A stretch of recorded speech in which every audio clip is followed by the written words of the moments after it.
जय जोहार जय आदिवासी जय जोहार જય આદિવાસી. જનિયારા ગામ બાબુ કલિયા હું બોલું છું અને એક પટેલ વડીલે જે વિડિયો મૂક્યો છે દોસ્તો એ જરાક તમે સાંભળી લો.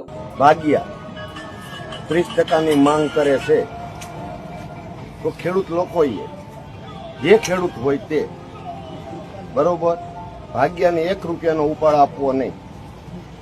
દિવાળીએ માલ થાય એ વેચીને એને પૈસા આપવાના 30%.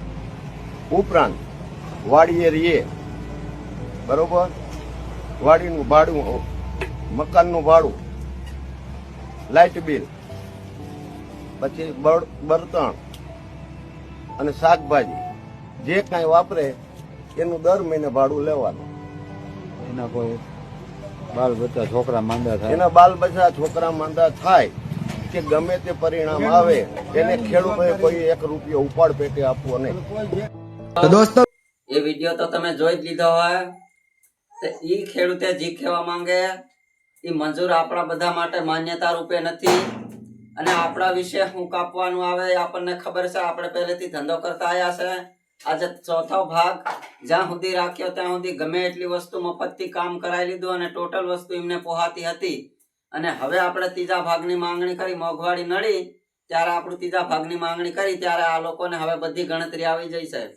ઈ લોકો સ્વાર્થી છે ઈ આજે આપણને ખબર પડી જઈ છે એટલે આપણે ત્રીજા ભાગની માંગણી કરી છે. છેલ્લે ભાગે આપણે 500 થી 600 રૂપિયા દાડી લેવું પણ ભાગમાં નહીં રાખીએ. બધા એક સંગઠ થઈને રેજો અને અવાજ ઉઠાવ્યો. અવાજ આપણો દબાવવાની કોશિશ કરે પણ તમે લોકો દબાતા નહીં હોય અને હમું પણ તમારી પડખે છે. કંઈ પણ ગમે એ આડવાળું ગમે એ હોય તો મને ફોન કરો અને અમારા નંબર પણ તમારી જોડે આવી જશે.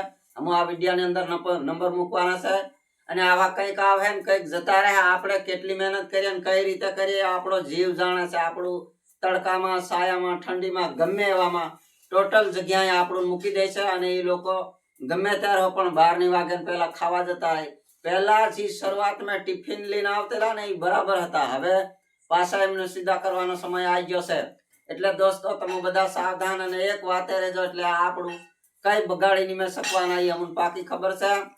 અને એમનો જે અહંકાર અભિમાન છે ને એક ને એક દાડ પાછું એમને રસ્તે લઈ આવે. ભાઈ દોસ્તો આજનો દી આટલો જ અમારો વિડીયો છે. જય જોહાર જય આદિવાસી.